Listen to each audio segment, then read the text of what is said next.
नमस्कार साथियों, कैसे हैं आप सभी? आशा करता हूँ आप सभी बहुत अच्छे होंगे, स्वस्थ होंगे और मन लगा कर के आप अपनी बिहार बोर्ड की परीक्षा की तैयारी कर रहे होंगे।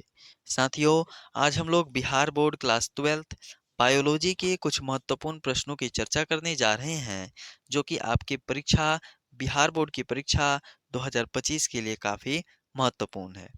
साथियों, हमने पिछले वीडियो में पॉलीकॉर्पिक पादप का शोधाहरण परिभाषा दीजिए यहाँ तक के प्रश्न को आपको बताया था, यह प्रश्न आपको बताया था।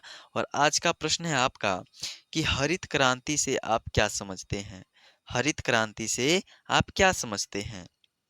तो उत्तर लिखेंगे कि हरित क्रांति एक कृषि सुधार आंदोलन था जो 1960 के दशक में शुरू हुआ। इसका उद्देश्य कृषि उत्पादन को बढ़ाना था। भारत में यह क्रांति पादप प्रजनन की नई तकनीकों जैसे उन्नत बीजों, रासायनिक उर्वरकों की रासायनिक उर्वरकों की कीटनाशक, यहाँ पे कीटनाशक लिखा गया है, कीटनाशक और सिंचाई की आधुनिक विधियों के उपयोग से हुई। देखिए, जो हरित क्रांति है ना, एक प्रकार का कृषि पर आधारित आंदोलन था। जैसे कि आप लोगों ने यूरिया नाम के खाद का इस्तेमाल अपने खेतों में किया होगा, यह हरित क्रांति से ही उत्पन्न हुआ था। ठीक है। तो क्या हुआ था कि भारत में जब अनाज की कमी आई थी, तब इसको अपनाना पड़ा था, जिसके मदद से हम लोग क्या किए थे कि उन्नत बीजों को तैयार किए थे और रासायनिक उर्वरकों का अधिक मात्रा में हम लोगों ने इस्तेमाल किया था और बहुत सारे कीटनाशकों का और सिंचाई की विधियों का भी प्रयोग किया था। चलिए, 22 नंबर प्रश्न है कि धान तथा गेहूं के दो दो प्रोन्नत किस्मों का नाम बताएं। काफी महत्वपूर्ण है, ऑब्जेक्टिव तथा सब्जेक्टिव दोनों के लिए। तो लिखेंगे कि धान तथा गेहूं के दो दो प्रोन्नत किस्म निम्नलिखित हैं। पहला, उन्नत धान की किस्में जिसमें जया है और रत्ना है। ठीक है। और दूसरा लिखेंगे उन्नत गेहूं की किस्में जिसमें सोनालिका और सोनोरा 64। ठीक है।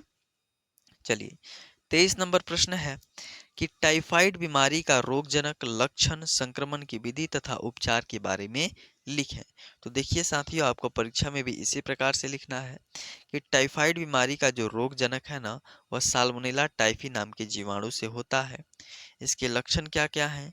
भूख की कमी, पेट में दर्द होना, सिर में दर्द होना और कमजोरी हो जाना। और इसका संक्रमण, कैसे यह बीमारी फैलता है? तो दूषित जल और भोजन करने से यह बीमारी फैलता है। उपचार क्या है? तो बिडाल परीक्षण एक उपचार होता है, बिडाल जांच करवानी पड़ती है। ठीक है। चलिए, 24 नंबर प्रश्न।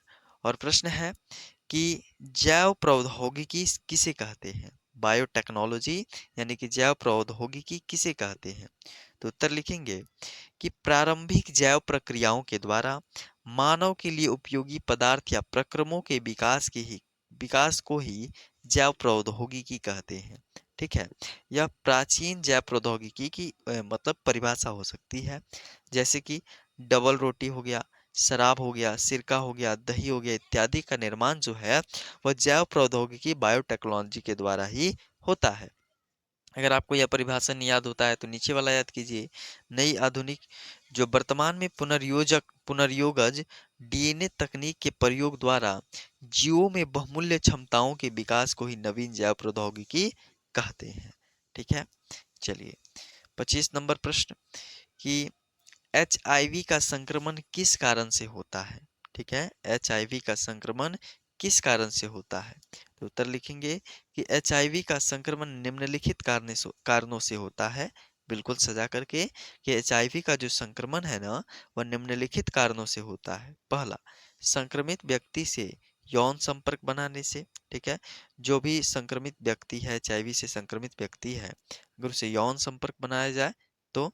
दूसरा, संक्रमित रक्त और रुधिर उत्पाद के स्थानांतरण से। अगर संक्रमित रक्त है और रुधिर है, अगर वह आपके शरीर में, मान लीजिए कोई व्यक्ति एचआईवी से प्रेरित है, एचआईवी से क्या है, संक्रमित है, अगर उसका खून आपके शरीर में आ गया तो आपको भी एचआईवी हो सकती है। तीसरा, संक्रमित सुइयों के साझा प्रयोग से। संक्रमित सुई यानी कि डॉक्टर को देखिएगा, वह सुई सुई एक सुई एक ही बार इस्तेमाल करता है। अगर सुई को बार बार इस्तेमाल करने लगे तो एचआईवी का खतरा बढ़ सकता है, क्योंकि वह जिस व्यक्ति को इंजेक्शन लगा रहा है किस कारण से कहीं उसको एचआईवी हो। ठीक है। और आप में भी उसका इस्तेमाल किया तो आपको भी एचआईवी हो सकती है, तो इससे परहेज करना चाहिए। चौथा है संक्रमित माँ के माँ से अपरा द्वारा उनके बच्चों में। मान लीजिए माँ को एचआईवी है, तो माँ अपरा के द्वारा उनके बच्चों में भी क्या हो सकता है, फैल सकता है। चलिए, आज के लिए बस इतने ही प्रश्न लिए गए थे।